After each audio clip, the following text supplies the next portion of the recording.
I am so incredibly excited for this night. I brought out my best Rip It flavor, Citrus X, of course. I invited some of my best friends, best fan pod friends, here to talk about who knows what. Something that people have always asked us at 100 Talk is, why do we only talk about 100 Thieves? Why don't we talk about anything else? Well, it's because we're stupid. So we invited these other people here to do that. Now, I hope you enjoyed the intro music. Some of you guys were talking about it in Twitch chat. Friends in low places. That, of course, refers to our friend Robert here from Talking TSN. Whoa, already. He's our friend in low places of the standings. So welcome him from the Game House, Talking TSM. And what was the podcast with Germ called? Hot Takes with Germ or something like that, right? Hot Takes. Yeah. So welcome, Robert. We also, actually, maybe I should go in order of what you're seeing on your beautiful screen. So that's me. I'm the one talking. I'm Cole from 100 Talk. Hello. And then next in the Brady Bunch lineup is Curly from Flight Check Crew. We've got my co-host Jordan from 100 Talk there. We're the green boys, green background boys. He said take care.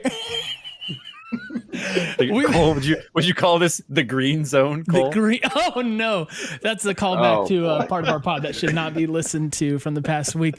Below me here, down there, is Prime, of course, from the Live Evil pod, covering evil geniuses. Who would want to do that? People who like winners. Nox is next to him, also from Flight Check Crew. We introduced Robert. You guys know Noxwar. We introduced Robert. And then we have SandyToez, Mr. SandyToez down there, also from the Flight Check Crew. You guys you have strength in numbers. You're like the Warriors. You should have been the Golden Guardians podcast. and last, with no webcam, but a beautiful pink, who knows what that is, icon, but it looks really cool. We have Havokpus from C9's Bodied Fancast. And a special shout out to Havok, because guess what? They are, to my knowledge, the oldest team-centric podcast in the LCS space. I believe so. And I think you guys just crossed over 6 years. Is that correct? I think it's, oh god, it has been 6 years. I haven't even been counting. So we just do it like every week or so. I've lost count. I looked and I saw that your oldest video was episode 5, and it's from August 11th of 2016. So we have to pay respects to Havok for the Bodied podcast. So congratulations on that, man. Yeah. All right. So what are we going to do here? Like I mentioned, we're not really sure, but what we would like to do is talk about a variety of topics, and we are inviting you guys to come on and do that with us. So it's a little bit like Hotline League, of course, only instead of talking to Travis and Mark and an esteemed guest, you've got this barrage of handsome guys staring right at you as you do this. Okay. So don't be intimidated at all. It's going to be totally fun. Here's Nolly said stepdads in the chat. We're going to say no to that. We're not going to go that direction, Nolly. This is a family-friendly space. Look, I'll buy your love. Gifts. So here's what you guys do. So the closing song's going to be Sweet Home Alabama, right? No. Alabama, so that is relevant. Here's what you do. I just put the Discord link in the chat if you're not already in our Discord. Hop in there. There's a channel near the top in the LCS Podpalooza category for Podapalooza takes. Drop your take in there if you want to go on, and then hang out in the voice chat for Podapalooza waiting room. And we will go through person by person, and I'll send you a DM while we're talking to the previous person, and we'll get you lined up to go. And that should be how it works. If you have any questions, pop into the Discord and ask, because we have mods there that will help you. And maybe even Jordan will just ignore everything we're doing in the pod and just go in and help you himself. Who knows? I hope he doesn't. Jordan's the entertaining one. So no pressure. Well, speaking of mods, our first take tonight is actually going to come from one of the 100 Talk mods, believe it or not. Let's go ahead and get ready to bring on our dear brother in Christ. I'm not going to say your actual name, BC, but we'll go with that. Welcome to the show. He's deafened. He is deafened. And He muted. is undeafened now. I see. It's deafened. BC? BC. And this is why you got to promote Jasker. Hey, can you hear me? There we go. Oh, we got there it. he is. We Hey. got The it. stream as well, so my bad. Oh, my bad. Hey, yeah, good call on muting the stream. That is a smart, experienced person right there. That's why you mod the 100 Talk Discord server. That's surely why I got hired and get paid a lot of money. That's right. Oh, man. Whatever we're paying, we'll Big double bucks. it. All right. BC, what do you have for us tonight? Mine's a little Debbie Downer, but I'll give the take. Never mind. Let's go with someone else. All right. Moving on. Debbie's All alive. right. Thanks for being here, BC. I'm not ready.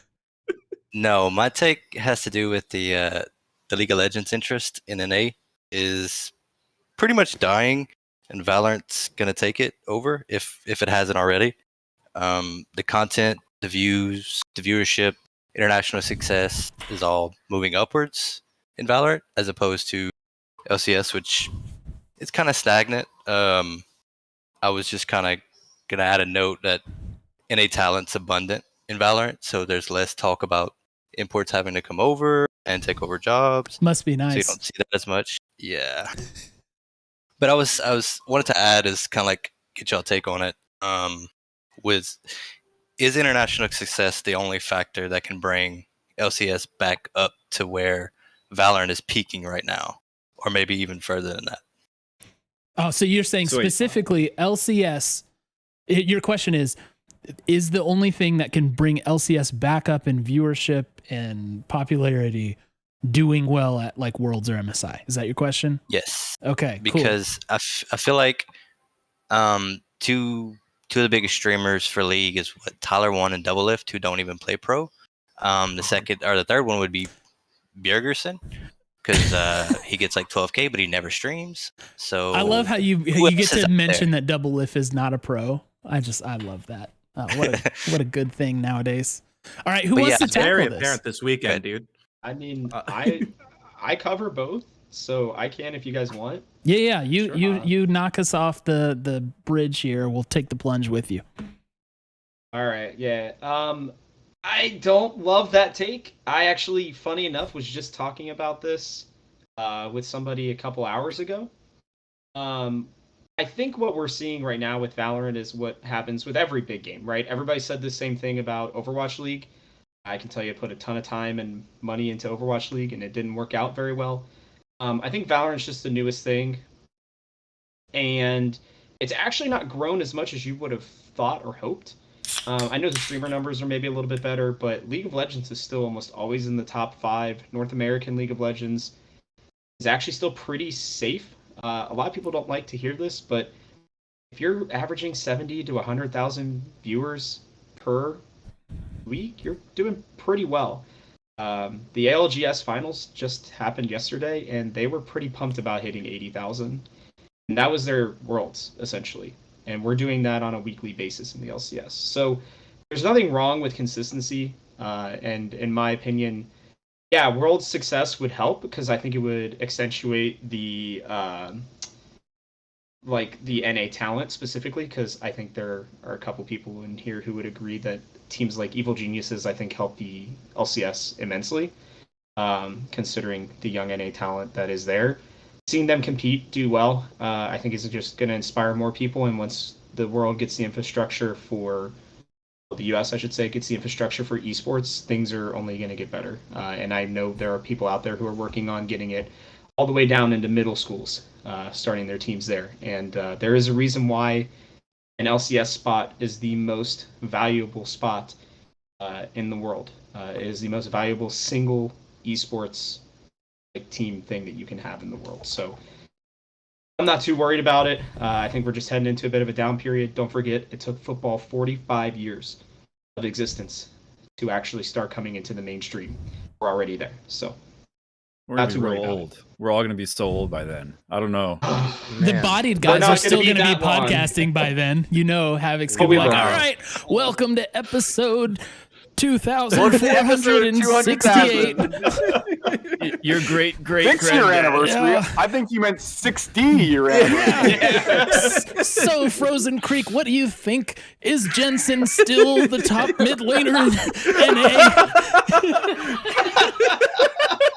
He never was. Hey, so I'll let someone else, Oh, if man. someone else wants to go back and forth with Robert on this, no. go for it. I will make a quick side note. I do know ALGS, when I tuned in to the finals, it was like pushing 200K, and that was on the main channel. But your point still stands for sure. Like, I do think like the numbers are always like off the charts insane when you look at like what China does. But for us, like, it is pretty good. Like, I think we shouldn't be as down on our viewership as we are. That being said, probably still some painful truth to what BC was saying. Anybody else want to jump in there? Yeah, I'll just Go jump for up real quick. So I don't disagree that, like, yeah, 70K to 100K per week on average. That's very good compared to what a lot of esports who have like regular weekly or even monthly tournaments or just matches are getting. But what I will say is that if you are looking to, because I think part of the take was, would international success increase interest from North America? Or, is there anything else that North America can do? I think it comes down to the narratives and the content space around the players. I think North America LCS has not done a great job, and I think there's a couple reasons why, in terms of building player narratives. Part of the issue is that, so I think a really good example, there's two that come to mind, both Perks and Summit. So C9 is the example here in both of them, but I can come up with a lot more. Team Liquid's done this too. So, Cloud9 brings over Perks for a year. We're all like, oh my gosh, Perks, is he going to be like Bjergsen and stick around for years and years and years and make LCS his new home? No, he dips out after a year, goes back to EU. Summit, we're all excited about Summit. Oh my gosh, this is one of the best Korean tops, one of the best top laners in the world. He's gone after a split. Thank you, Sunday. Thank you, Someday. But when you have that kind of turnover where you bring in these high profile players and they're supposed to be the draws for people to watch, and then they leave so quickly, what are people supposed to get excited about? What players are we supposed to be able to say, wow, I can't wait to watch this guy play for 2, 3, 4, 5 years? I mean, Aframu has been playing since like what, season 2, season 3 in LCS. Like, this guy is just like a mainstay. That is a player narrative that like the LCS should latch onto. And I'm not just saying that because he's, FlyQuest. I mean, he wasn't FlyQuest until earlier this year, right? Like he's been around for forever. Bjergsen has been around for forever. Latch onto these guys, build up their stories, and I think you'll get a lot more interest coming back to the LCS from there. The thing that I'll add to that. So I feel like we'll move on to the skirting next BC's caller after question. this one. By the way, there are things that I think are concerning that I'll highlight, and it's that it seems like fewer orgs are doing any of their docuseries. I think TSM also recently pulled out Legends, at least from being as regular. It's just too expensive. You just can't justify it. We saw 100 Thieves do the same. Now they ended the heist, so they would just say, we didn't pull it, we ended it, right? But it's like, so the type of content, orgs haven't really figured out what works in this space and what is justifiable. So I think that it's not only LCS numbers, I think it's also content numbers. If you look at following for organizations, like if you're trying to make it as a business, you're going to need better numbers. International success would go a long way, I think, to get back to BC's question. Valorant is an interesting one because, NA has done well at international events. And so I think there's a lot of interest built in. But I still see people say that Valorant is dead, right? There's always going to be a portion of the audience It's like dead game, too many flashes, too much utility, no skill required, running, jumping, and shooting. And then so I think there's always going to be that section of any audience for any game that's like, they're the guys who sit in the balcony and throw stuff at the stage, right, from the Muppets. That's just what they like to do. That's how they enjoy things, apparently. So to be fair, there's guys on Twitter who, like, ESPN will post a clip from, like, some NBA game or MLB, and there's guys who just have auto reply set to "not a sport," and it's like, oh man, I just want to take those guys and take them out back. It's just like, you will always have those people who are looking to trash whatever they can. Exactly. And to, like, real quickly, I'm sorry, just to add on to that too, like, let's not forget when League came out, NA had a lot of success, right? I mean, they were there at Worlds, the very first one, and that's gonna happen. And so, I think Valorant's gonna actually be better for League overall too, by the way, because more and more people are going to trust Riot Games, and they already do, and we're going to see franchising there too. So it's, everything's based off of League's success, and I think League will find a way to continue on. I mean, if I remember correctly, I believe the player base has even started to increase incrementally overall in North America in the last year or two. So it's just going to take time. It always does. But League is the only esport that's ever lasted basically a decade. So I'm not too worried about it right now. It's going to be the MLB of esports before we know it. Correct. All right. Yep. BC, do you have anything else you wanted to make a note of, or anything you wanted to counter before we say a loving goodbye to you? No, thanks, guys. Also wanted to add happy birthday to Cole. It's his birthday, so make sure to wish It him is that. not my birthday. Yeah! He knows that. Not yet. Not yet, right? Soon. You saw that. Not Soon yet. trademark. Wednesday. Wednesday is my birthday, everybody. And we won't talk about how old I am. Actually, maybe we should while we have BC, because he's like the only person who makes me feel good about my age. Like I said, a loving goodbye. Thanks for calling. All right, we're gonna Soon bring you'll in... have to change that hi dad's emote to hi gramps. Oh no. Yeah. Oh, that really really hurts. That really hurts. Sorry. Okay, well, let's Hopefully move on. not for a long time yet. Let's move on to our next caller before we have to reveal what our ages are. We have a very special guest. We have someone with a very prestigious title. We have Champion of Hating, Joelito. Oh boy. Joel, are you here with us Yo. today? Yes. Hello. How are you doing? I'm good. You want me to just get into it? Jump right in, man. Don't waste any time. All right, I got you. So, kind of related to BC, but more optimistic, I guess. Say the LCS exists in 15, 20 years, whatever. I think there's two ways we can take this question. I'll let y'all decide. The first way is, like the NFL, the NBA, there's teams that have become staples, but there's also teams that kind of like died out, flamed out. Like you can do like the Supersonics, the Montreal Expos, whatever. I would like to hear maybe like 1 or 2 points from each pod, like why your team isn't gonna be the Expo. Like why is your team not gonna die out? Like what's gonna make your team a dynasty?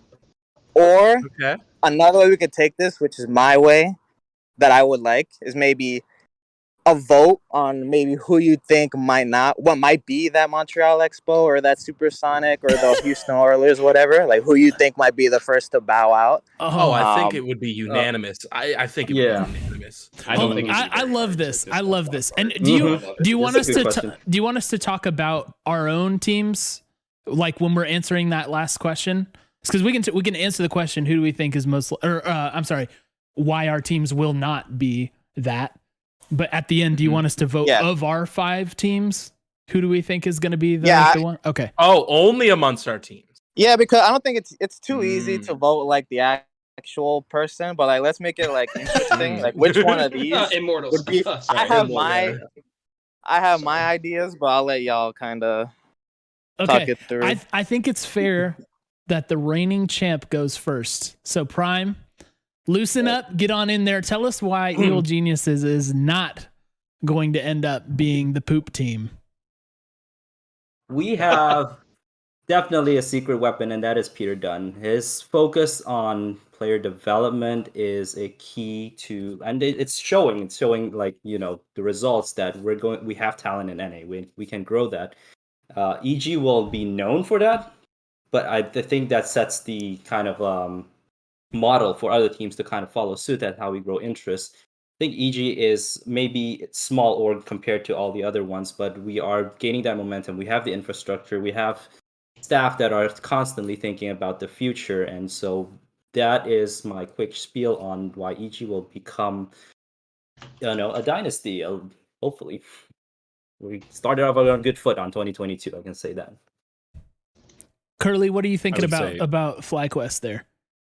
Why will FlyQuest? Oh, FlyQuest is going to stay in the league because the LCS needs a good guy that no one hates, and FlyQuest is that team. Everyone loves FlyQuest. I've never heard anyone say a genuinely hateful thing towards FlyQuest. It's always just like, oh, they might not perform the best, but at least they save the environment, even like when we're not doing well. So we're just too crucial to the LCS brand itself that if they get rid of us, it's just kind of boring. There's no one nice. You know, well, I'll let Havok go first. Havok, you let us know about C9. I think you probably have a pretty good case. We'll go after you, and then we'll bounce it over to Robert for TSM.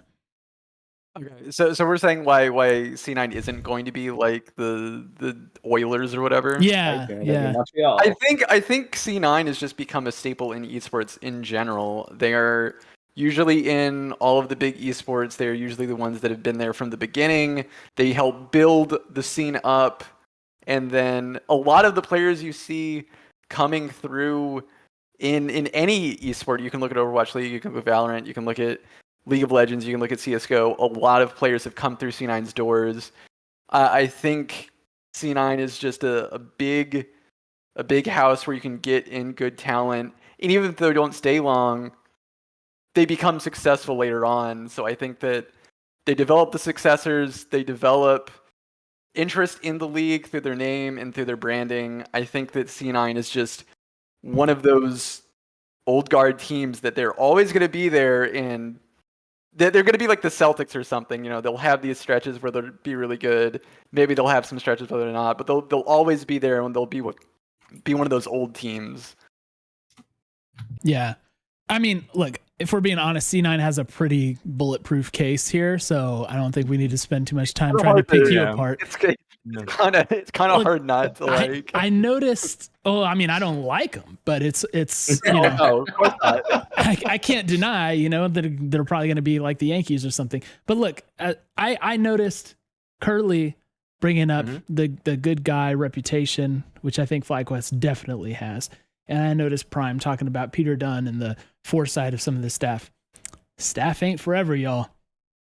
Trisha's already gone from FlyQuest. How long is the good guy thing going to keep up, man? I don't know. Trisha was like personally planting the trees. Like, I don't know what you guys are going to do now that she's gone. And Prime, Peter Dunn hasn't been there that long, and he won't be there much longer because that money's going to come calling at some point, and it's probably going to be Jack calling. So I don't know, man. It's harder to see for Evil Geniuses, but for 100 Thieves, look, again, staff is temporary, swag is forever. We've got the identity. We came into such a solid identity as, like, you know, this like cool looking brand that had a lot of like nice, good people behind it. So it's like, we're not like FaZe Clan out there, like being like jockey to everybody. Right. And that identity has been so strong that the fan base like built so quickly. It's just, you know, that's one of those things where, you know, C9 and TSM, they have that in their history as well. Right. And we've seen that project and last a really long time. And as long as we still have the same smart people at the reins it's kind of hard to see that going off in any direction. And if you maintain it for like 5 years, it's going to be basically permanent. So that's how I'm feeling about us right now. Jordan, what do you want to add to that? I'll just add that obviously we've won already. We're going to keep winning. And as soon as they finish development on League of Legends 2, we're going to win that. Right? That's the next thing that we're going to do. We're going to make the game and then we're going to win at that one. So we're basically set up. See, here's the thing. Yeah, I feel you like guys can have your esports. We'll invent our own and be good at it. Exactly. You can't lose, Cole. Would have passed Nate shot at this point. See, and here's the thing, right, guys? It's like you guys are probably like the Chicago Bulls, where you don't even have to like them for your merch to just randomly be in a store for some freaking reason, you know? So like you'll always be a clothing brand no matter what. Well, we'll be a clothing brand with trophies. My real answer is we have a really strong business model. And I always think about when John Robinson came on and talked about like it's all three. You have esports, you have apparel, and you have content. And so you actually, to have a business is how you have long-term, viability. So I think that's our edge. Yeah. Robert, take us through TSM. Yeah. So there have been, I just went counted 19 splits. TSM have finished at least in the top 3 in 14 of them. Jeez. So, I did not know it was that extreme. The real dynasty. 7 first places, 5 seconds, 2/3. So, things are definitely not great in TSM land right now, but they're going through a total restructure. They're actually one of the teams that are looking ahead to the future in terms of this esports bubble that is guaranteed coming. You'll see most of these teams are no longer getting VC money, and TSM are kind of cutting down right now to try to make sure that they can become, because most of these teams are not currently in the black in terms of their profitability. So I like what they're doing there. I think the moves that they may be making this week that will apparently be announced tomorrow, I think are a sign of things for the future as well. We got leaks. Yeah, we do got leaks. If people want to know, I guess we can go over that at some point. But I just think that, people can say that like TSM have been, resting on their laurels. What we did in 2020 summer was pretty awesome. 2021, we were literally one game against Havok's team away from, being at Worlds again last year. So I think the dynasty speaks for itself, and I'm not even just going to say this as as a TSM fan. I'm going to say it as an LCS fan. When TSM do better, there are more views. The LCS has no reason to get rid of TSM right now, or I don't think there's any reason that the LCS or that TSM would leave the LCS. They're kind of synonymous at this point. So yeah, that's we're doing the cocky part of it. I'm sorry, but no. It's the truth though. It's pretty undeniable. So, all right, I think we got to vote. Oh yeah, go ahead. As a neutral, I tuned into TSM games lately just to see if their streak continues. So that is true. That is very true. Hey, you know what? You guys, here's all I'm going to say is all of you guys can enjoy this right now because this is probably the worst this team is going to be for a little while. And it's fair. It is deserved. It is absolutely deserved, but what I've been telling all my people on my podcast is it's like when your teams are going through the rough parts, that's when the true fans come out. And that's what I'm hoping that we're going to see when we eventually, hopefully. You were so confident until the end of that, man. It is. The true fans are not on Reddit. Yeah. Well, honestly, depends on the day. Depends on how they're feeling that day. I feel like the true fans were on Reddit and left. They got too tired of it and just left. Anyway, so it's time to vote. All right, let's go around the Brady Bunch circle. I vote FlyQuest being the poop team of our squad. Curly, what you got? What a rude way to hand things off. You can vote. I vote your team. Go ahead. Oh. No, 100 Thieves, absolutely. Like their legacy. I want to be able to say TSM, but like you raised a really good point there. And like, I hate to say that FlyQuest might be the weakest link here, unfortunately, despite our good branding. Yeah. Just as a side note to that, by the way, I'm sorry, I know we're in the voting stage, but it's like the good branding. I mean, it's been really cool, right? The whole time FlyQuest adopted like the good guy thing, it's always like great to see, fun to watch or whatever, but it hasn't really taken root, you know? Like there hasn't been like, that hasn't yielded like a huge crop of fans, it feels like. So it's a slow process, but I think you're probably right. Jordan, what's your vote? All right, look, it's 100 Thieves. We've won a split. It's EG, just won a split. It's TSM C9. There's really only one answer in this equation. It's FlyQuest. And it's not because I don't love you guys, but it's just there's a lot of competition in this lobby. So I'll go FlyQuest. Prime? I don't think it's likely, but of this group, I'll say FlyQuest. Yeah. Yeah. You know, I'm feeling the heat chasing because that's the thing, right? You have to win a split to keep up, and you can't have just one split. You have to have multiple to sustain. So if we don't have that, I think we might fall in the same tier as FlyQuest. But at this moment, gotta say, I'm sorry. I love you boys. I really hope you at one point you'll get it. And I think, but at this point, for me it is Fly. Nox?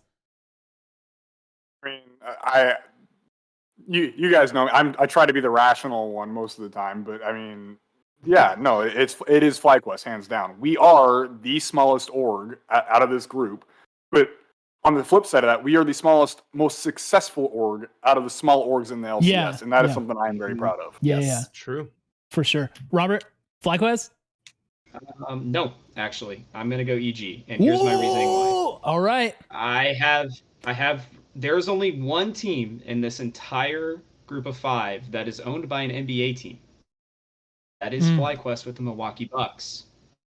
Thus, they technically wouldn't go under at all or leave unless if the Milwaukee Bucks decided to leave esports, which is not going to happen in my mind. They are also the only org that I can think of currently whose business model allows them to run in the black. Trish did that intentionally, which is why they haven't expanded as much as everybody else. They also didn't take VC money.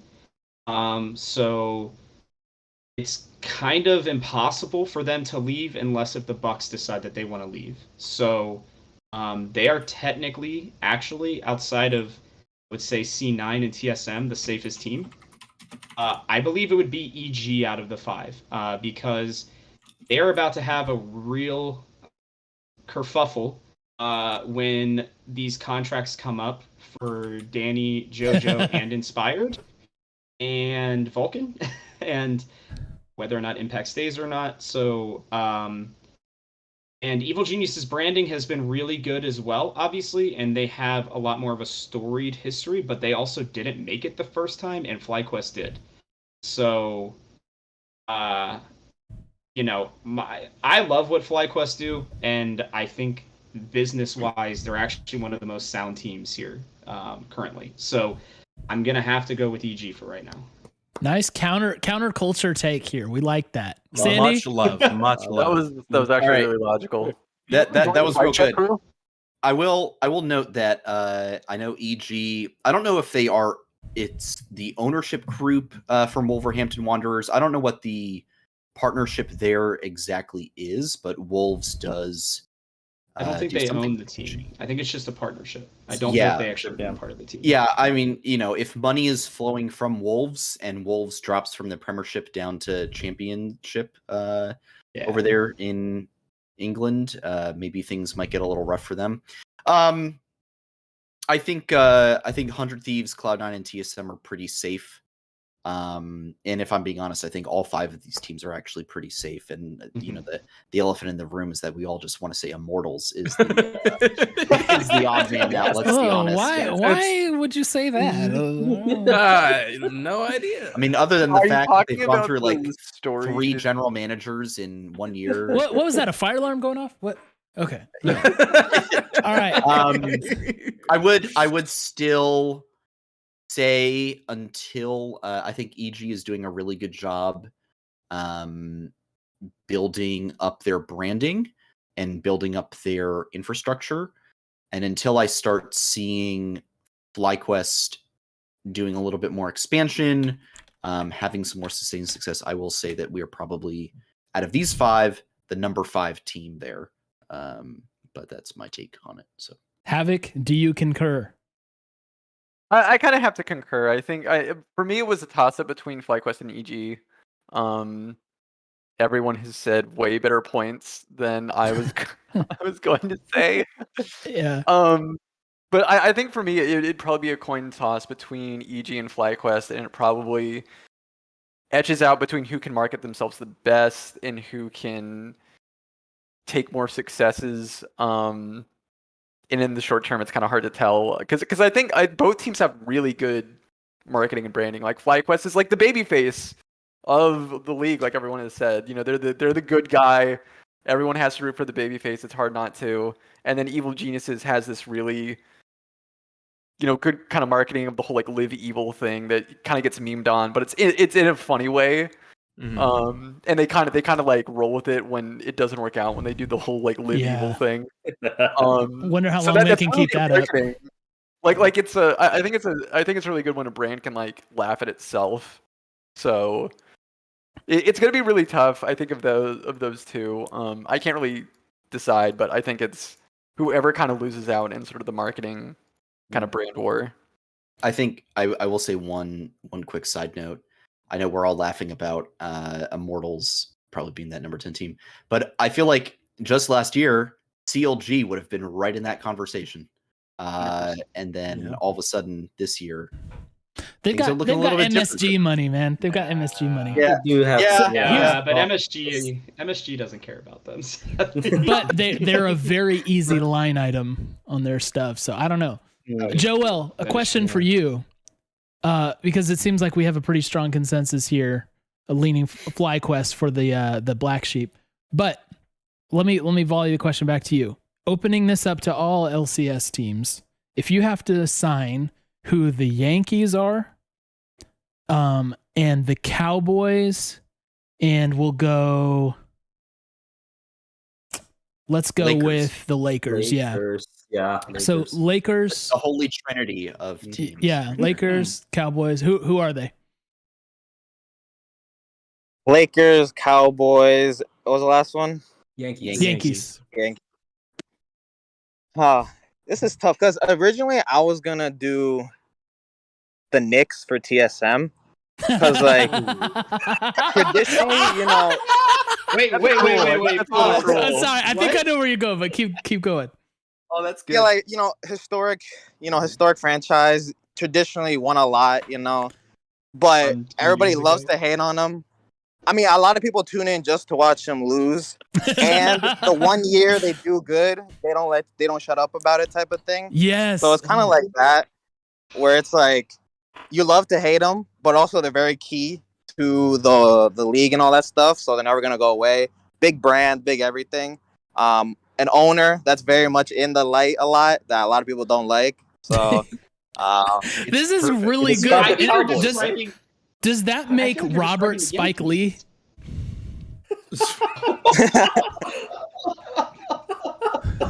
I guess. All right, you heard it here first. Look, when Joel came on this pod, I said he's the champ of hating, right? Champion of hating. He just proved his mettle. Well done, Joel. Perfect. Never been called Real Spike quick, Lee in real my quick. life. I think C9 might be Cowboys. I think. C9 I don't are know. the Cowboys? I don't know. I think Cowboys are like, oh, it's gonna be this year type of thing. They have a lot of money, but I don't know who exactly that is for LCS. I don't know. It's tough. That is kind of like the Cowboys. I always would make It might sense. have been Cloud9. They, LS comes in, they buy all these players, they've got the whole plan, and then it collapses mid-season due to The plan injuries. dies after 2 weeks because LS creates a very toxic work environment. Yeah. I mean, Cloud9 is literally 2013, 2014 Cowboys back in They do- 1995 and 1996. And they have their Jerry Jones and Jack. So They have the Jerry Jones. Yeah. yeah. All right, Yeah. Joel. TL is the Yankees, and Yes. that's it. Yeah. Okay. Cool. Yeah. All right. Thanks for the call, Joel. That was magnificent. And we will All right, say thank you. goodbye to you, champion of hating. All right. Love that. That was wonderful. Okay, let's we've got another call here. We're gonna welcome on to the pod Mr. Sen. You there? Yeah. All right, Sen. I know Hi, you Sen. you just attended LCS. Is that correct? I did. Yes. So he's got like first person witness to this take. So lay it on us. Mm. All right. So yeah, I want to start off by saying I don't watch every game, because I don't simply have time for that, and I'm not the biggest fan of every team, obviously. However, when I did see every team on Sunday, I clearly saw four teams that are really strong. They have really solid chemistry and talent, which are 100T, TL, FlyQuest, and EG. But I have a strong feeling that 100T and FlyQuest will make top 2 because of some reasons. One, FlyQuest looked real dominant and had a clear plan of what they wanted to do on Sunday's game. And if I think that with the roster that they have, if they keep improving, they will be unstoppable in playoffs. And 100T, it's really hard to say this with no bias, but if 100T improves on their macro, they're also going to be unstoppable. So those are my that's my like key takeaways from Sunday. TL looked pretty strong. So did EG, but I have some smaller takes for Cloud9 and EG. One being Sven will be the downfall of C9, and EG will fall off because of young talent ego. Ooh. Okay, let's do this, Sen. Ooh. Let's Yeah. just let you have those last 2 points as shots that you took, because I like that. Yeah, sure. I like when Sven Sure. catches a stray. I'm a fan of that. So let's focus on your other take, Oh my. that the finals are going to be between FlyQuest and 100T, because I'm not sure you're going to get a groundswell of support for that take here, despite having the pods here that represent those teams. Sure. Obviously, Sen, the problem is FlyQuest. Like, how are these guys going to turn into a finals team? Where's the that was star the angle I was power? going to take. Where's the star power? Where's the I'll tell hey, you what. why don't we try to not throw a late game for once? Where's all that? So here's why I think FlyQuest will be in the top 4 at least. One, Takui is a really strong mid laner. I was really impressed what I saw on Sunday, and overall, he's really good. I was also impressed by. Wait, can I stop you really quick on Takui? I'm sorry Sure. to stop you in the middle of your take. Sure. So I will kind of agree that I think he's looked really good. I was surprised to sort through the stats today.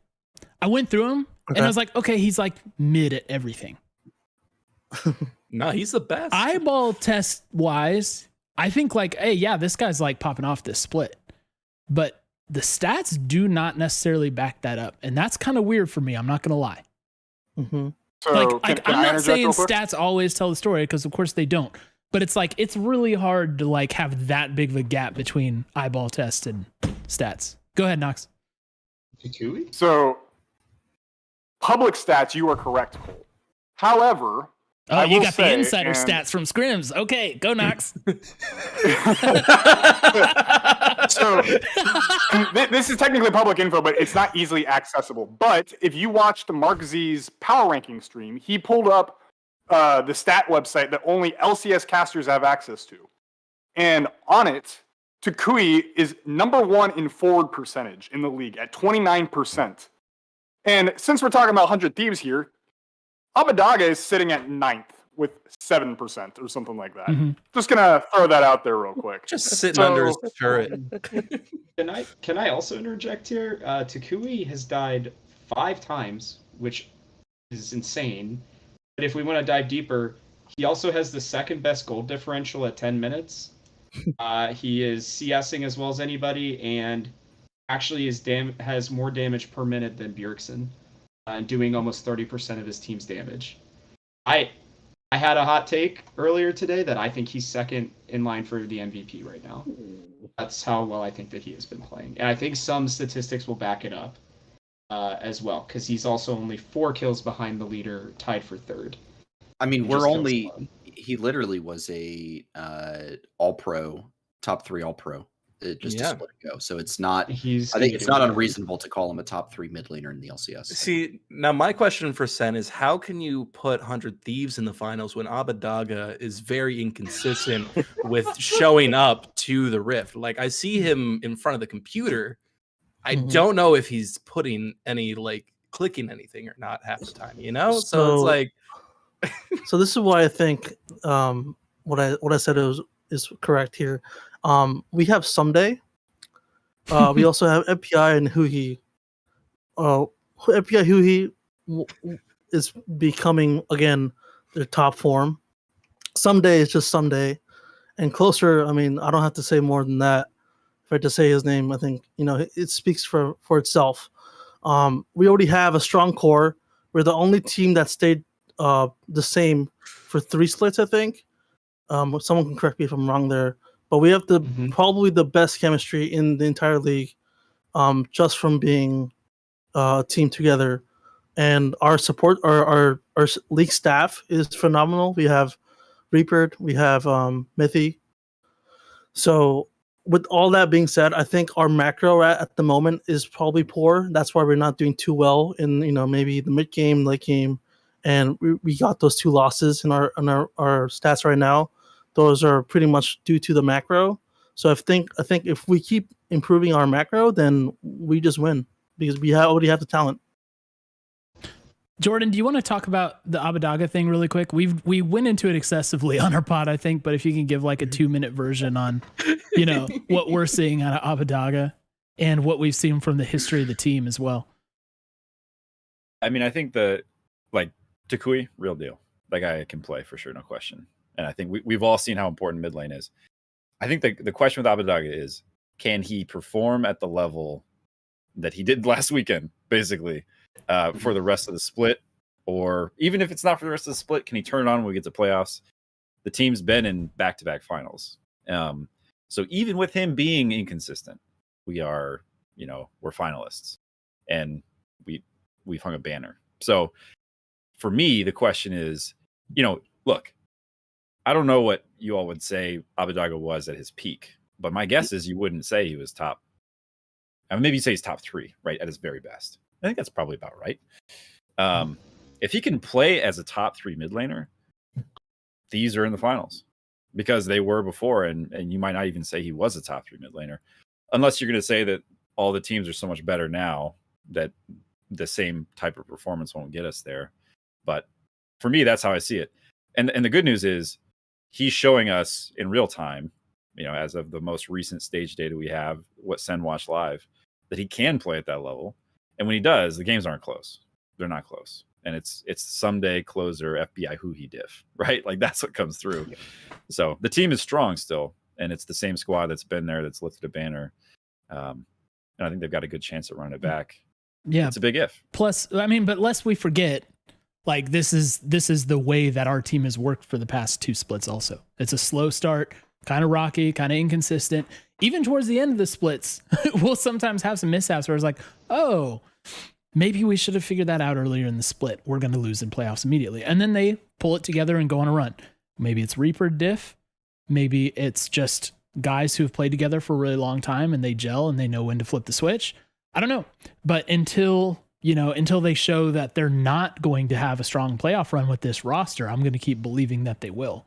So I mean, not to dwell on like hating on FlyQuest or whatever, but it's like I feel like there's more reason to believe 100 Thieves would be in the finals than FlyQuest personally, though I know that may not be the popular take for right now. Everyone's always looking for what team is bubbling under the surface, right? Like which team is not getting enough. And if FlyQuest can fix the late game issues that they've had, like they did in the most recent game against Cloud9, right? They can fix that, then yeah, we can have that conversation, but they have to demonstrate that they can fix that first. Well, they didn't even need to get to late game against Cloud9. They beat them before 30 minutes. So Yeah. It was a little dicey for a while there. What do you mean? That was the cleanest match I've seen all split. No, it was a little dicey in there for you guys around Baron. Yeah, but we didn't die there. You didn't, and congrats. Congrats. And we didn't overcommit, which is like what we were looking for. Awesome. And you landed one game better than 500. Good job, guys. So here's what I'll say just about the take. So the take is 100 Thieves and FlyQuest top 2, right? It's I think a lot of the analysis and the pundits had FlyQuest. I saw a lot of bottom 4, bottom 3. So for us to be in this top half of the league conversation at all is really, really good. We just beat CLG. We beat Cloud9. I think, top 4 is, right there. I think Team Liquid, honestly, they look a little sus to me. I don't know if they've really got it all together. Yeah. So I think top 3 for FlyQuest is within reach. I still peg EG and 100 Thieves as the top 2. Would I be shocked at a kind of miracle run in playoffs? No. Would I also be shocked to see us drop out in top 6? Also no. But I do think out of the 2 teams, 100 Thieves does have the much stronger chance of being top 2 right now. I want to, Havoc, if you don't mind, I will want to loop you in on this conversation because I think, your guys' name should be, battling for getting into this contender position. I mean, clearly things have worked better immediately since you got your full roster in place.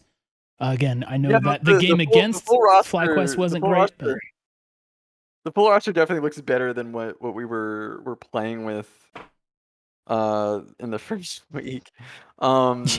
Yes. I think C9 has the potential to go to playoffs and at least get top 4. I think the issue is there are very big kind of gray areas in Sven working out as support, and if Jensen can hit the high ceiling that he had when he was originally on C9, right? So I think that there's a couple of performance metrics that you kind of have to meet. And to be you guys honest, are big on one of those metrics you guys are big on is support CSD, right? Yes. He's got to pump those numbers up. He's got to have those CSD up.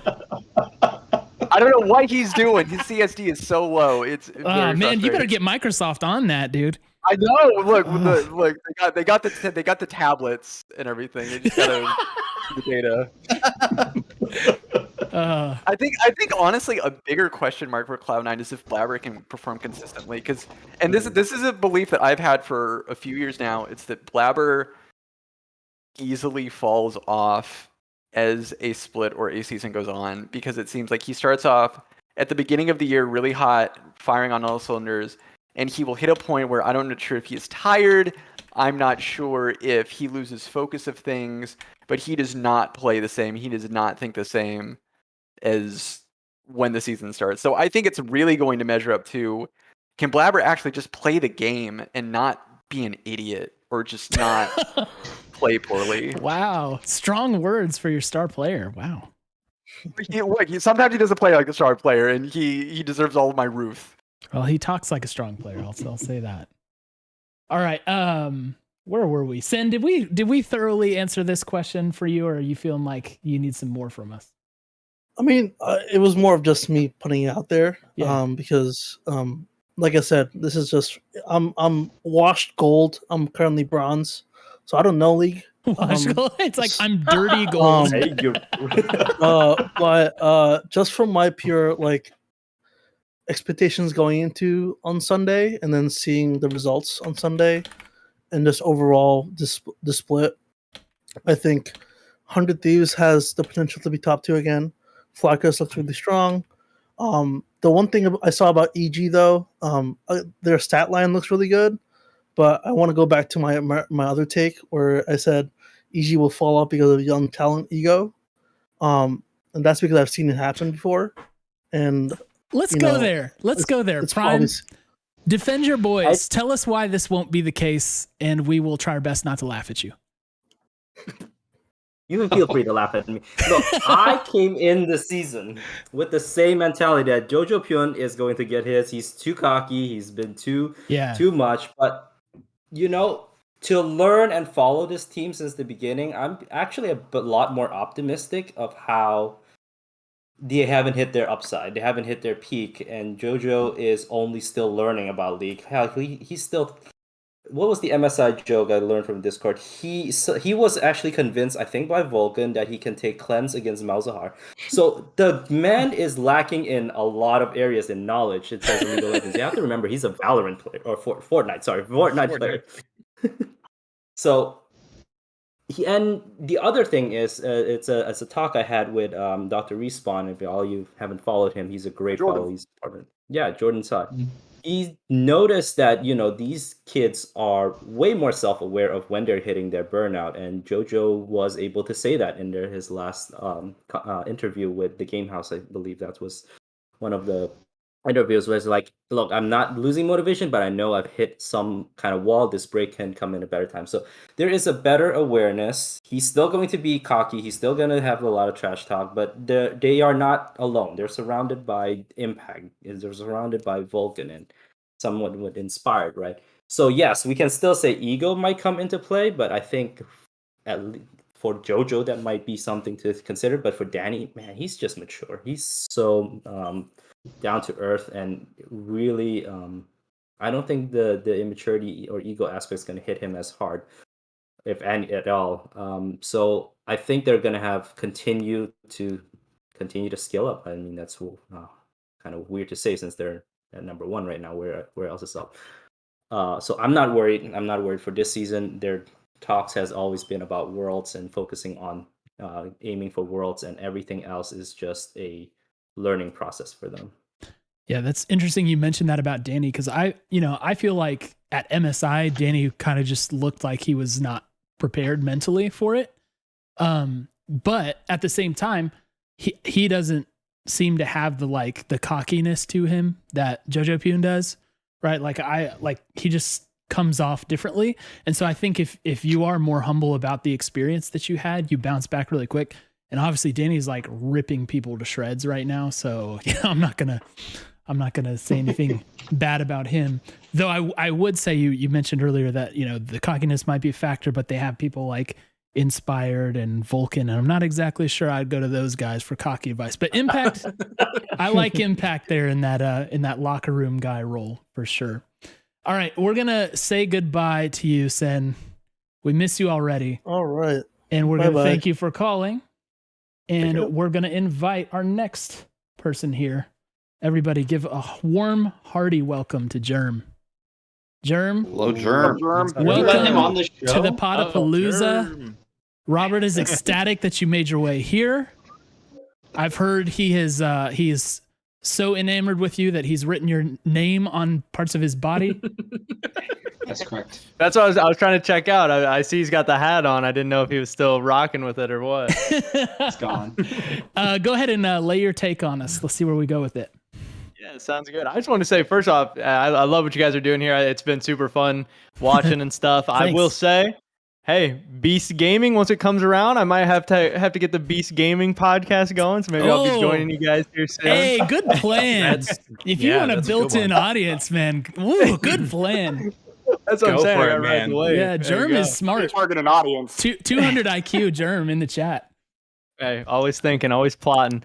But no, so my thing was, I love off season. That's like, the LCS. I'm a huge fan. The ups and downs, everything. Sometimes regular season gets a little boring. I'm always looking ahead. How can we get better? How can we win worlds? That type of stuff. Number one on all your guys' wish list for your different teams. A realistic, but maybe best case scenario, as spicy as possible, whatever, off-season move that you'd like to see your team do. Okay, so not quite a reach for the stars, believe in your dreams pick, but we're gonna aim for the top of what we can accomplish kind of pick. Yeah.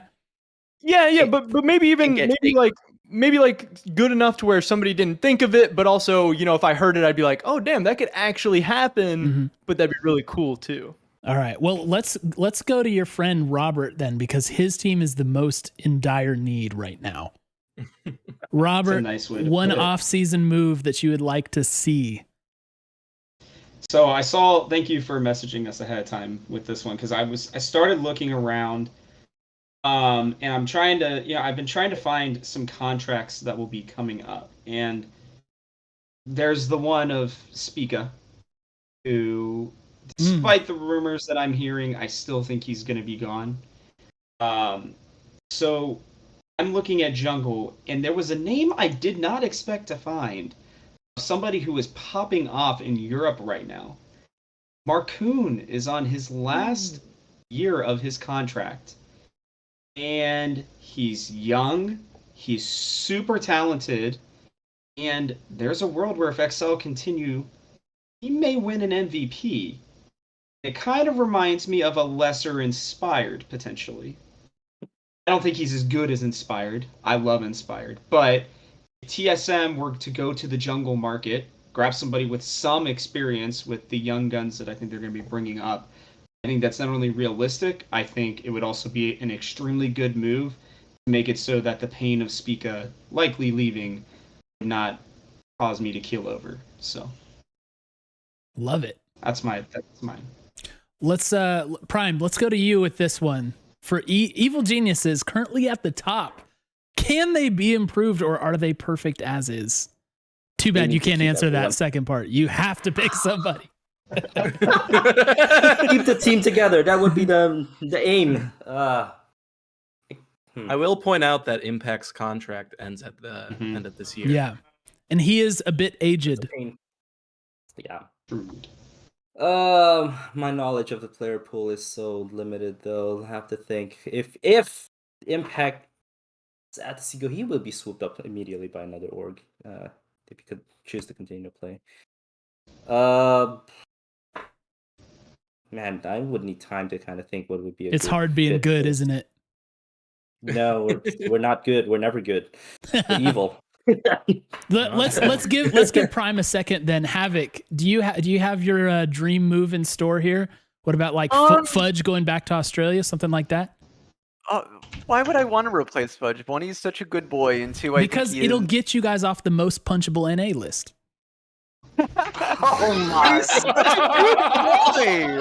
Oh my god! Plus, he's very tall. I don't think you'd want to punch him. He's a very big. He is. I did see him at LCS finals. I'm just saying. You saw what happened to Krager in Arcane. True. I'm surprised you did. Good point. Good point. Havoc. I think as far as like a dream pick goes, I think we need to like maybe make some changes in mid and support. I love Sven. I think Sven does a really great job of things for Cloud9's culture, but I kind of think you need someone with more experience in support. I'm just not feeling Cloud9's crazy role swap kick that they're on right now. I think you just need people that are experts in their dedicated role and not bouncing around everywhere. I think that causes too many issues. So I'd maybe like to get like an actual support. An actual support. I love this. Sven does not qualify as an actual support according to the C9 Fancast. This is great. Look, I love you guys even more now. He's an ADC that is playing Lulu. Let's get real. But I will say that does allow him to do stuff that an ADC wants to do for their support. Their supports want to do for them. So like he understands, but he's got to earn being called a support. I think you can't just go into a role and then be like, I'm a support now. It's like, well, no, you gotta like show us that you can actually. You gotta show me the thresh hook mechanics. That's all I want. Give me the video, and I will say that you're a support. But I think just change those things, and I think that they can have a more realistic time. I'm not sure what to do for mid, since mid's always a really highly contested position. I think that's all that C9 could probably do. I don't think that they would ever give up Blabber. It doesn't matter how many times Blabber screws up. They will stick with Blabber until he is just sick of playing for Cloud9. Yeah, they're gonna run him into the ground, I think. To the ground. They will beat that horse to death, and only then will they get a new one. Flight check, boys. One of you guys want to take this? We only need one. We don't need three from you guys because you guys already talked about how perfect your team is. Yeah, I mean, I have a couple ideas, but unless you guys, I know I've talked a bit. I think we need the most sound change for FlyQuest. I'm gonna sit back on this one because I have some thoughts and I don't think they're the best one. So am I going here then? I think I want Nox to take it because he's got the best beat on the academy scene, which is where I think we should pull. Right. Oh, nice. I'll just say one really quick thing. I presume the team doesn't want to fundamentally change top, jungle, or mid. So that means our import slots are already taken up by Jose and Tukui, and they clearly want to keep developing Philip. So you have to look bot lane if you're going to make changes. So over to Nox if he wants to take that angle or if he's got another one. No, I'll follow up on that because it's my same thought process. And I think we're all there, yeah. I would say, man, it's so hard because I would say the obvious option, like Johnson's the younger of the two, right? Probably more likely to have a longevity in the scene. But at the same time, Afro has historically shown that he can hit very high peaks on 100 Thieves itself, right? He won MVP that split. So I'm going to bank on the side that Afro continues to perform at a very high level. And I'm going to say, let us pick up a more mechanically prowessed AD carry. And in terms of available options for that, there's not a lot. I'm sorry. I really Kaori is probably the first one that comes to mind from EG Academy. That is probably the very first thing that comes to mind and the only thing that comes to mind for me. Well, I suppose that puts it on us, Jordan. I have an idea, but I want to give your voice some time because you're the smarter one. This is like the ultimate cop out, and Cole, you're gonna hate this so much. Do you have a guess? I'm just gonna. That's your. I feel like this is like parents deciding which of their kids is the favorite. Oh yeah, that's very easy. It kind of is easy. Told you. If we're being honest, I think you can guess it. I think you can guess it. Your hint is you're gonna hate it. Oh, frog into mid.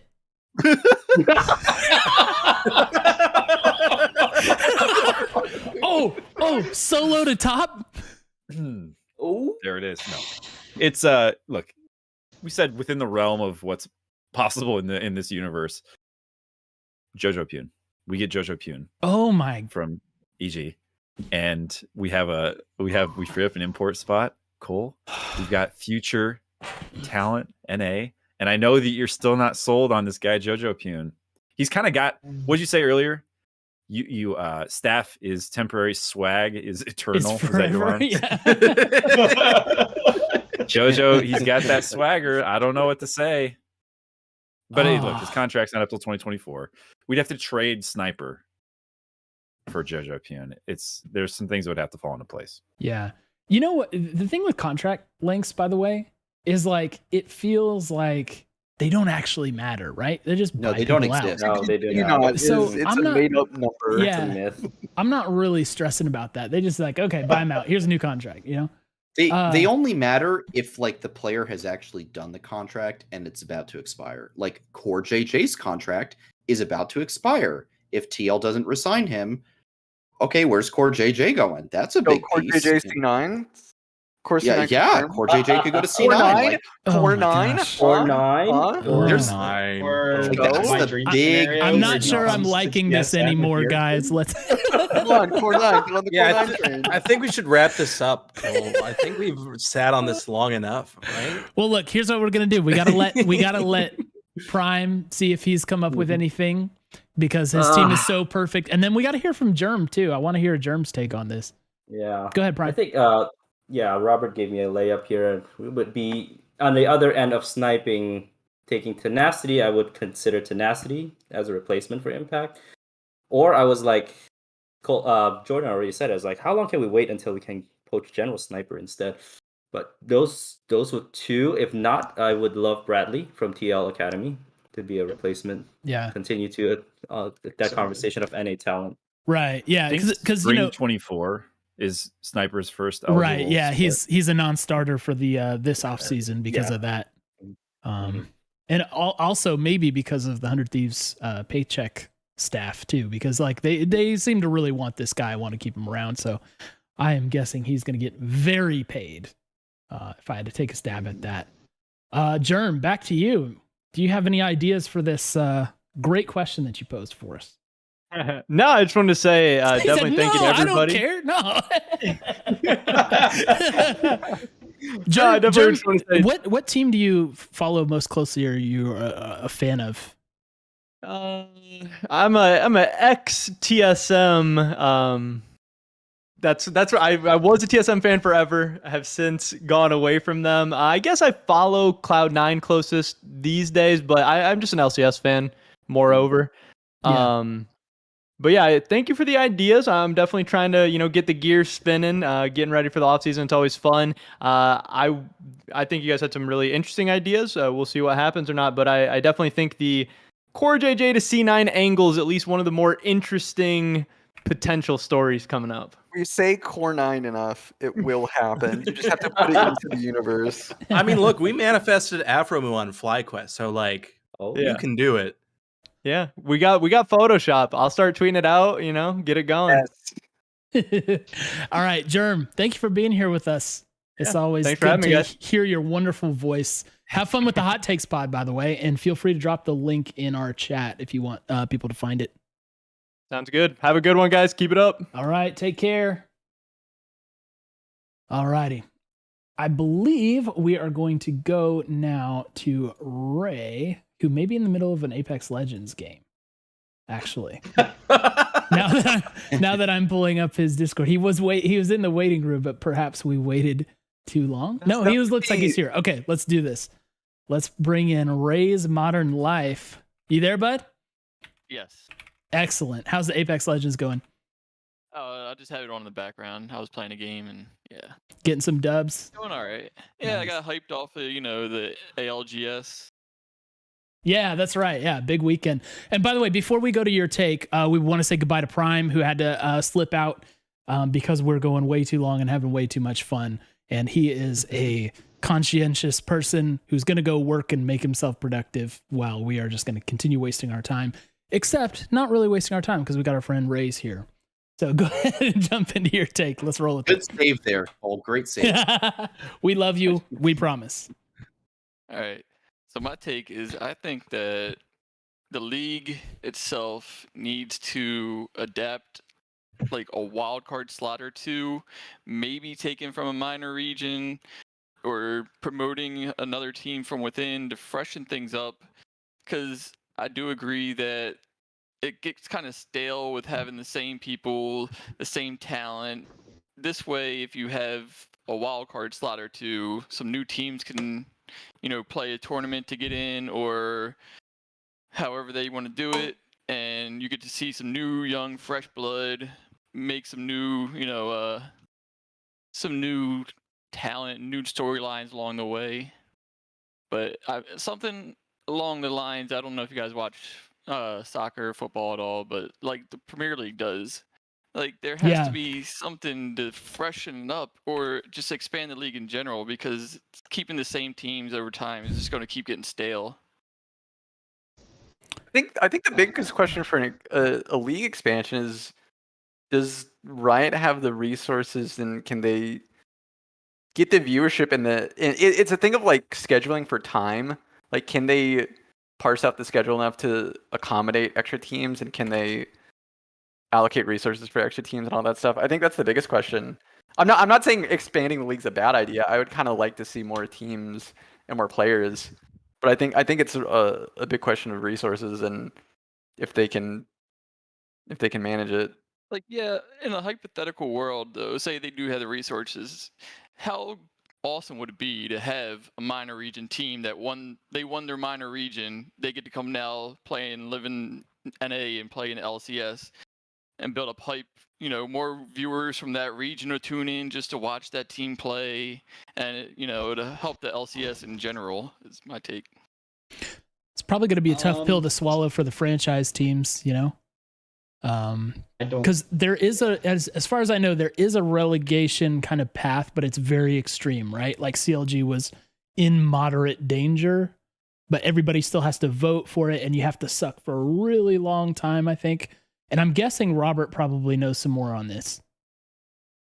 Yeah, I have asked Chris Greeley before he's moved away for like the last.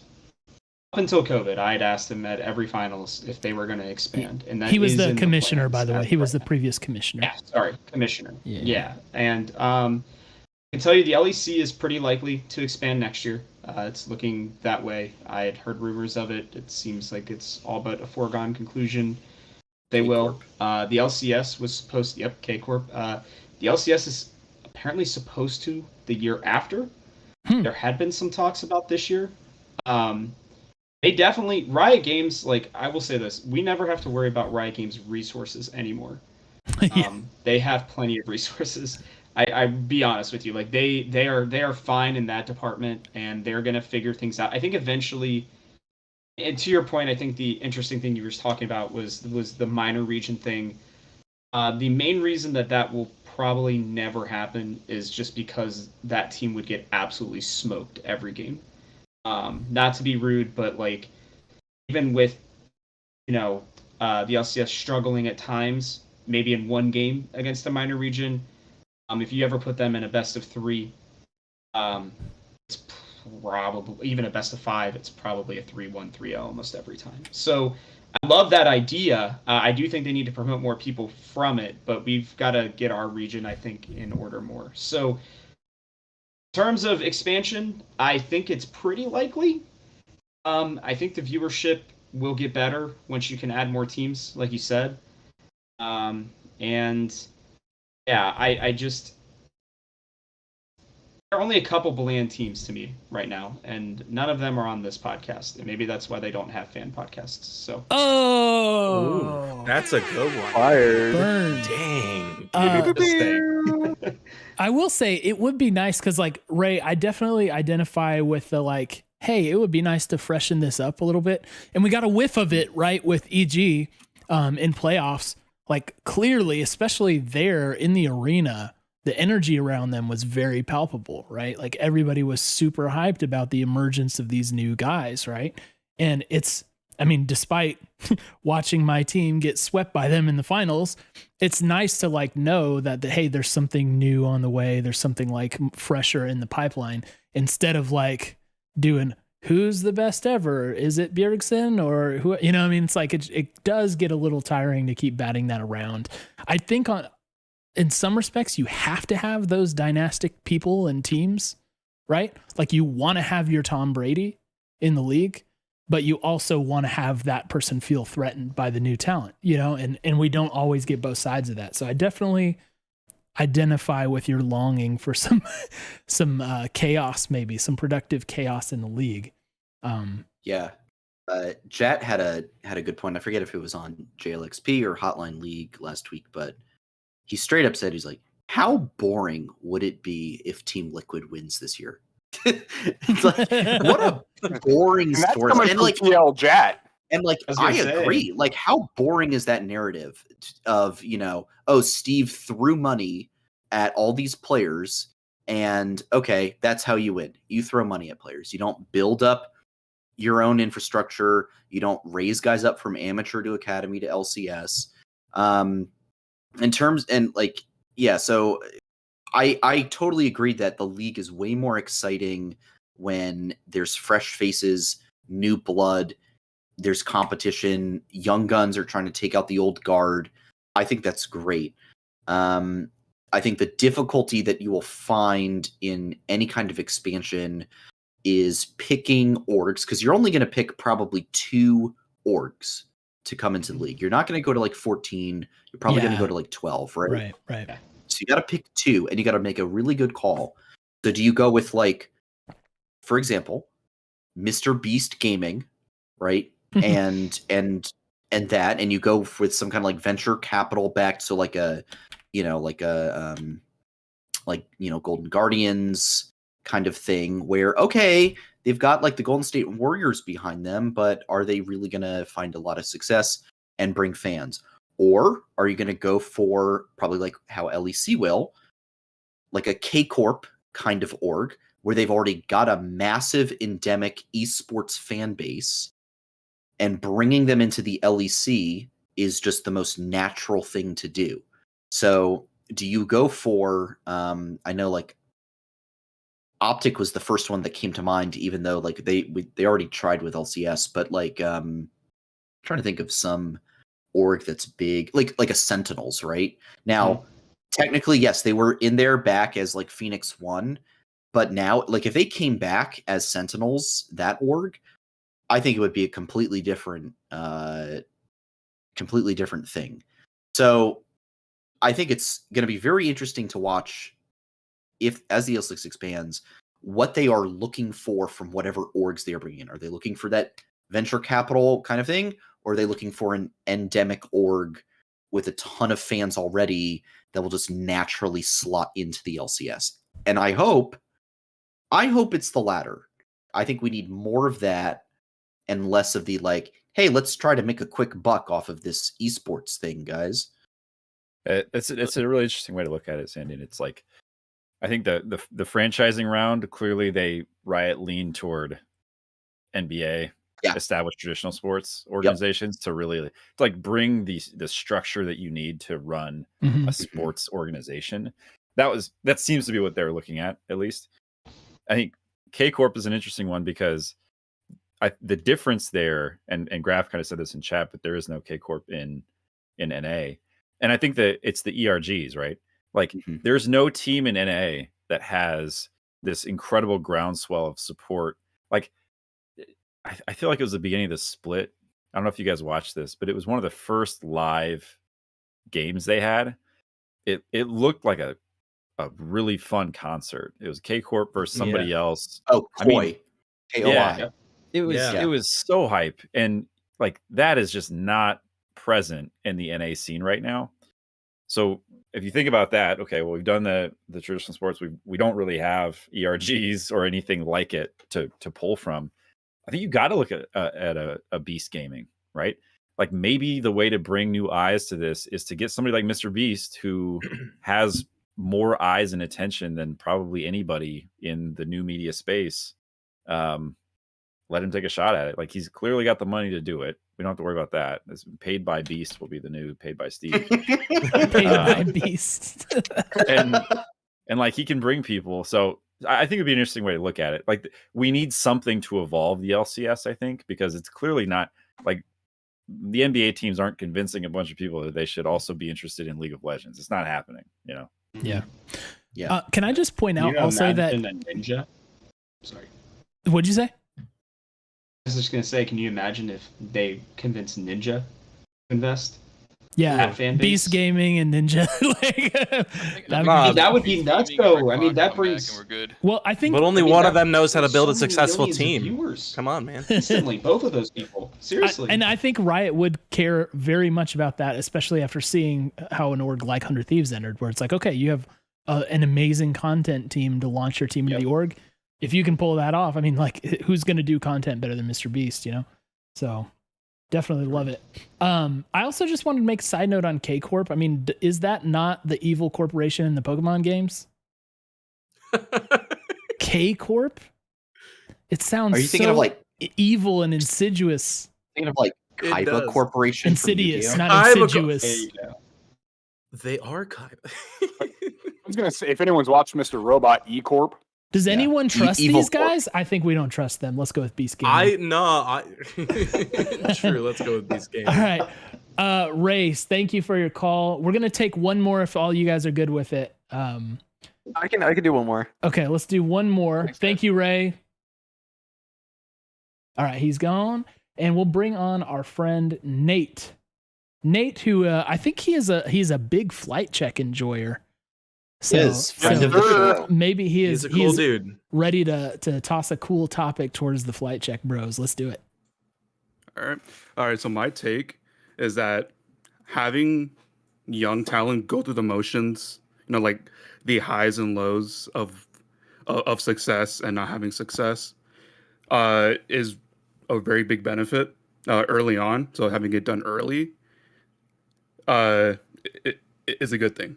But I mean, well, there's a big risk of having a crash and burn. You know, the big example of Niles. I would, from me barely learning League, from the collegiate scene, I would hear Niles, like Niles this, Niles that, Maryville, and I'm like, oh, okay, I'm seeing Niles go to Golden Gardens. That's cool. And then he's just demolished, dumpstered. to the point where he just stopped playing League. Well, now he's playing it back on Yeah, Maribel, but for a while, right? granted. Yeah. But for a while, like, he just didn't want to play anymore. And then also, but even though this is not crashing and burning, but as Prime said, you know, JoJo caught that he's having, he's not feeling it in a way. He caught it early. Same with the Danny tweet, where he was glad MSI was over. So that stress, getting it early on, is a good thing because you will have the willpower early on to just push through it either way. Yeah, it's almost like a filter even, right? It's like, you know, if they get thrown to it early and they either prove their mental toughness or dedication or whatever, or they aren't able to handle it. And that's very sad and depressing for everyone. But at the same time, you got to know that, right? Curly, what do you guys think? Flight Check Bros, what do you guys think about like the general awareness of burnout now? It seems to be like higher. It seems to be like a more respected like topic of conversation, though it also seems like behind the scenes, maybe it's kind of like, all right, yes, burnout, but you're being paid a lot of money. You know, let's get the work done. How do you guys look at this topic? What do you think about it? I mean, so to start, this makes me think about when we had NXI on the show a couple weeks ago, because this is kind of just something we do. You mean delved into. Former 100X jungler NXI? No, I mean former FlyQuest 3.0 weekend NXI. You know, the better version. Anyway, but like, so NXI, he talked about how like he had that success, but then eventually he just kind of like stopped caring, and then how like his health had just deteriorated, and he really just wanted, like, he was tired and he wanted to like take all that time for himself, and he had the luxury of being able to just take some time to like not look at League at all, and like just go do anything else. Like, he traveled, he spent time with friends, he did a bunch of other things.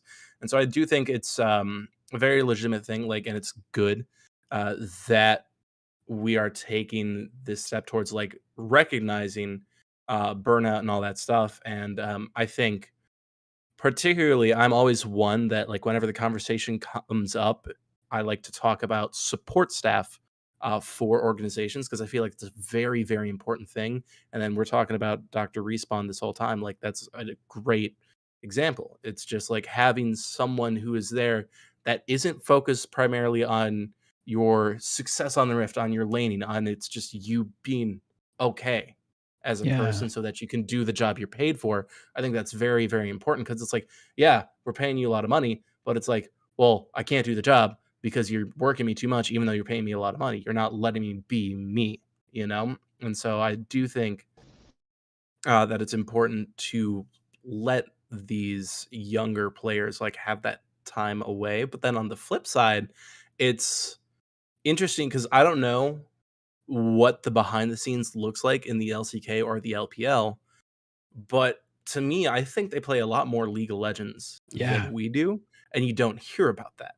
You don't hear about the burnout. So is it a similar case where it's like, without getting into details, it's a similar case where K-pop, it's like that industry produces a lot, but you'll hear eventually as like members leave their groups, it's because the corporations were overworking them and all that stuff, because that's just something we don't recognize because it's not projected to us because we aren't per se in the Korean news bubble. You know what I mean? So it's like, it's a weird dichotomy to me.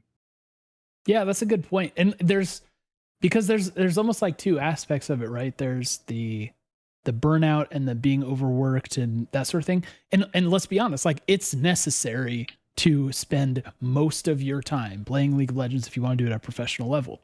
I mean, even more so than like than a traditional sport. Like, the player pool is massive, and what it takes to be a pro is just insanely high through the roof, right? And there aren't really that many spots, even worldwide, to do this at the highest level, you know? And so the people who have just this ability to put their heads down and work naturally get farther, right? But then there's also the other aspects of their environment that might play into that. Like, you know, Robert, I'll ask you, you know, with TSM, how much you think their behind the scenes stuff is really like messing with the team itself. I mean, how do you, I wouldn't know how you keep like a team heads down, blinders on while all of that stuff is going on with your org. You know, do you think that that's one of the main reasons behind the guys, or do you think it's more just related to other factors? That's a really good question. I kind of got two things on this. My take on burnout, I think, is a little different than everybody else's. But in terms of like TSM specifically, it's really hard when you see everything going on around you. I think the difference, because I come from a traditional sports background first before I came into LC or into esports. I think what traditional sports has done better than esports has kind of locked into so far is learning how to drown out like the other stuff, right? And I think when you look at TSM, I think the big reason why it's a little harder for TSM specifically right now is kind of because they're so connected with their bosses. Like, we're right with the person who is literally running the entire organization. And I think that's what's kind of hurting them the most, honestly, is I don't know that Reggie has been as involved as people think, especially with this team in particular. But when you have and I'm being told I have to use it this way, alleged Peter Zhang stuff, right? And he was obviously one who was a big, you know, proponent of this sort of team. And when you also have Parth, who I also don't think gets talked nearly enough about his role in creating this, again, kerfuffle is the word that I will use. I hope when you get subpoenaed that, you know, kerfuffle comes up. Oh, I would love that. I don't know if I'd even be upset at that point. But, you know, I think when those two people specifically, right, one who was a direct coach, one who was a former coach and general manager, who Spica specifically and Hooney at the time, the only two who really carried over, knew them, right? One leaves because of some bad things, and then the other one leaves because he doesn't believe in the org anymore, seemingly. Yeah, that's absolutely going to affect it. I think it'd be hard not to be honest. So when it comes to TSM specifically, sure. Like, I definitely think the burnout is a problem. Again, my take on burnout overall, though, I think is, I actually think that esports players in general get confused about the burnout. When baseball players can literally train 365 days a year and play 162 games, I really struggle when teams only have to play 18 games a split and they're worried about burnout. I'm not trying to be disingenuous to the players. I'm sure that they really are experiencing it. That's not my issue. My issue is it feels like they're not being trained on how to deal with it, maybe. Or maybe they are playing too much. I don't know. I just... Again, I come from traditional sports, so maybe it's making me look like a complete boomer with that take. I just, I do struggle. I mean, 36 games a year for 1 hour a day, you know, I know there's a lot of training that goes into it as well, but I think part of the burnout is maybe less the actual playing and maybe more the dealing with the toxicity and everything else that comes with it. I'm going to be honest. I think that's where the burnout comes, because I think they generally love the game. And I think if you have a love for the game, it's easier to play it. So maybe that will get me less canceled. But yeah. And actually, I did want to point out, just like a side note from Joel in chat. He said physical activity is actually good for your body and mind, and your body like enjoys that, right? Whereas if you're gaming, you're sitting in a chair stressing your brain out for 10 hours. It's a kind of different thing. Not to say like either one of these things is particularly healthy or good, because in a way they're both not, you know. But I think it shows up sometimes. You know, we're talking about TSM in particular. I saw that Hooney interview from before the Dignitas game. I don't know if you guys saw this. But he had a quote in there where I was just like, this guy is on the edge. Like, the question was, and I have this written down. So this is I'll like quote the article, the interview here. It's like, question, we need to talk about tomorrow. Dignitas also isn't performing well thus far. Do you guys think this is a team you all will get a win again at the end of the week on a good end the week? Excuse me. Do you guys think this is a team you will get a win against and end the week on a good note? And Hooney, I can feel his emotions through this answer. He says, honestly, if we don't win against Dignitas, ... Like you said, they are performing bad, ... It's a serious problem. Not gonna lie, we have to win tomorrow. We have to prove that at least we can actually make the playoffs. I think that it's time. If we lose tomorrow, there's a pretty slim chance that we're going to get to Worlds. And it's just like, you can just hear it in the way he's like working through the question. It's almost like, oh my gosh. There was more to that interview. Yeah. I edited that. Oh, you edited it? Okay, yeah, I was going to say, was it Michael who did the interview? Yeah, it was Michael who did that one. And, when I was reading through that, I was like, all right, I've been calling for change. There's change coming. Like, I knew once I read through that, I was like, because he told me to edit, I think it was on Saturday or Sunday this week. Mm-hmm. And I was like, oh boy, this is team on the edge. I think not even just a player. I think a team on the edge. There's been a lot going on for that team. And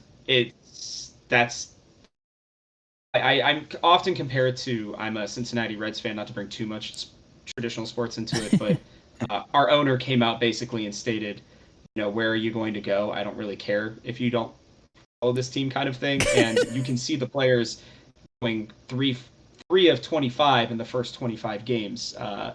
Their mental was gone. I mean, how can you not when upper management is having those problems? And TSM are, and it doesn't help when I don't know that the coaching staff is really at a place yet where they've kind of earned that ability to bring it back in.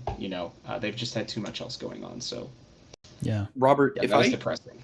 If I can ask real quick, just as a side tangent, like ever since 2020 Worlds, where we saw the 06, I believe, and then, Bjergsen retired, became coach, Double Lift retired. And I know the team was like good in spring 21, but it feels like since then it's just been a steady decline. And I wonder if like there's been one or two things that have like stuck out to you as like consistent trends every year or every split that you've seen as a consistent problem for the team. Well, I will remind everybody, we were first place 2021 summer, and we were a game away from making Worlds with a team that I don't think had any business going there. I think the trend that I have seen watching this team, I think that they just put too much pressure on themselves. I mean, listen, like ESM is they are the most storied org. I mean, when you win 7 championships and you are consistently, by your fans specifically, expected to be at the top. And by your owner, by the way, too, who is consistently telling you have to be at the top. I think that just puts a lot of pressure on people. I mean, look at Tactical. Like, we all joked about him being Malphite and stuff. Dude, it's worse now. I mean, you watch this guy play, and it's like, I don't know if he remembers how to play certain parts of the game correctly. I mean, that Kalista jump into the red buff push was just unbelievable. Something I've never seen before. And so if you're asking for something consistent, I'll be honest with you, I think it's just the pressure right now. I actually think that, I think TSM fans are going to hate me saying this, I actually think us having a down year is actually maybe going to help the mental of the whole org. Because I just think the pressure is just immense. I don't know that there is another org that has this kind of pressure to perform. Yeah. Yeah, it's a big thing. And sometimes you need to hit the reset button. LA Thieves fans will feel that sentiment for sure. All right. Nate, do you have anything else before we say goodbye to you, dear friend? I just want to say shout out to all the podcasts here. Just shout out to everybody. Thanks. Because I had honestly, a reflexive moment where I was like, oh, he's gonna say shout out Alienware. honestly, I really do wish Why? every team on every other team that doesn't have a fan podcast just make one. Yeah. We need more interactions in the community. Like that's how everything grows. Like it'll grow that way. I mean, look at I would say the next one up that I know more about is the fighting game community. It's everyone helps each other grow in that community, and I wish I can see that. Well, in League. Yeah, I certainly share a similar sentiment. It would be very awesome if we could have like a 10-team Podapalooza. We'd have to break it up into different sessions probably, but it would be so fun. Sick. And so thank you for saying that. And you know, if you guys love a team, like go out and do this, then start it up. And we'll have you on the Podapalooza next time, even though Nate himself, he's already on the pod, you know. Whatever. Germ's already investing in Beast Gaming. Yeah, Germ's already. Yeah, he already pinned that down, and we'll be respectful of that. Beast Gaming belongs to Germ, so we look forward to that. All right, Nate, thank you very much. We'll say goodbye to you here. Now, we'll go around really quick and just any other parting thoughts that you guys want to add before we say goodbye. Please take the opportunity to do so. And if you don't have anything specific that you just want to add to the conversation, go ahead and just shout out your socials and where everybody can follow you and your pod, and we'll go from there. Sandy, you want to go first? Sure. I was just typing in our side chat that I was going to go last for Flight Check and do our socials. Oh, I'm sorry. But no, all good. I'll do the socials and whatnot. No, this was great. Thanks, Cole and Jordan, for putting this on. I think contrary to maybe some perceptions out there, I actually think LCS is really exciting right now. I don't think there is a clear favorite for the number one team. I think you have a lot of teams that are within the conversation. You have a couple that stick out for sure, but I could argue for 4, maybe 5 different teams to win it all at the end of the split right now. And I think that's exciting. And that's really good. And that's what you want in a summer season. So the race for Worlds is on, and I'm super psyched about it. Let's, LCS is hype right now, and we should keep on that positive track. All right. So Flight Check every Monday night, usually every Monday night, 8 p.m. Eastern time. Twitch.tv/FlightCheckCrew. You can follow us on Twitter for any updates and also reactions to games. Also on Twitter @FlightCheckCrew. You can do myself at SantoesDB. That's SanTosDB. Noxwar. You can follow him on Twitter as well. Nox WARR. And you've got Curly over there. Curly_QQ_. That is our Twitter handles. Curly also streams, so go hit him up. We do all kinds of side content and stuff as well. Nox puts on like a TFT tournament every once in a while, and we just do all kinds of stuff. We're never just sitting around coasting through the season. So if you can't tell, Sandy is a masterclass at posting all of her socials and like highlighting stuff. I didn't even have to put my own in there. He just I'm like, let's go. He got you covered. But Curly, do you have any other thoughts before we sign off? I mean, my last thing is like, I am actually really happy that you guys threw this together. I like the LCS community, and that we're like, at least our small portion of it are able to have this interaction. I would love to see how big it could potentially be if more people stepped up and did this kind of thing. And then also, without too many details, all I'm going to say is I've got a couple TPs coming your way on Thursday for, I don't even remember why, but you said something that upset me earlier. And so I forget at this point. Now I'm going to get camped for firing off jokes. Gosh, I should have known what I was doing, man. Oh, it's okay. It's okay. I'm shaking. Yeah. I'm shaking in my little space boots. All right, Nox, you. Honestly, Curly and Sandy have covered everything. My only thing is go support NA Amateur. Proving Grounds second round is on tomorrow, every Monday and Tuesday. Watch Academy as well, Wednesday, Thursday, and then good old LCS Saturday and Sunday. That's all I got. Perfect. Thanks, Cole. Havoc. I don't really have anything. Be sure to follow us at C9 Bodied. We usually record like every week. And you guys and are you on can also- YouTube, right? We're not on Twitch, YouTube. but you're on YouTube. If you wanna listen to our show, just go onto YouTube and type in C9 Bodied or Cloud9 Bodied. You'll I'll get a eventually link in find us. chat.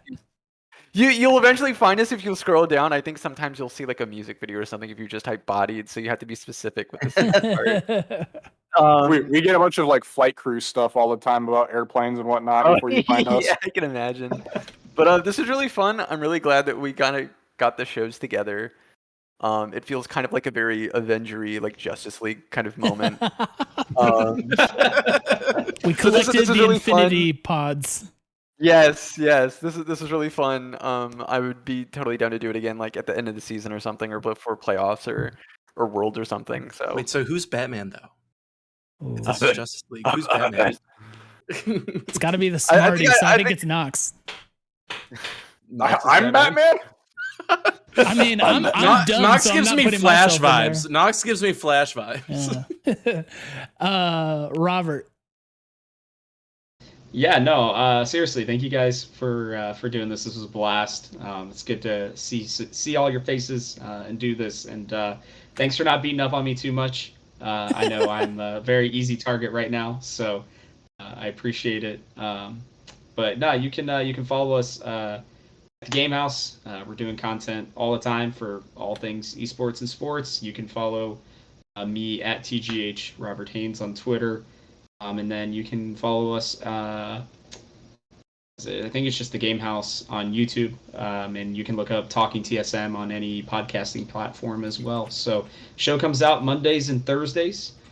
And as we did talk about a little bit too, Hot Takes comes out on Tuesday afternoons. So with Germ. We'll have a new one with his name written on my head the entire time. So go check that out. Oh my goodness. That's outrageous. Jordan. Nothing to add. All credit to Cole on this. He was the mastermind behind the PODAPALOOZA. So I can take none of the credit, but happy to show up and have a good time with everybody. So thanks all around. That's very generous because all I did was like, hey guys, let's jump on a pod together at 9 on Monday. And everybody's like, yeah, let's do it. And that's essentially what the prep was. So very generous of you. But yeah, so you guys are on our channel already, so you know where to find us. We're also on Twitter at 100 Talk Pod. I treat that kind of as my personal account too, which is, whatever, a weird decision, but that's just what happens. I don't like to switch it over on my phone. And then Jordan can be found at, and I'll put this in the chat, Jordan_Wicker. Yeah, is that right? No?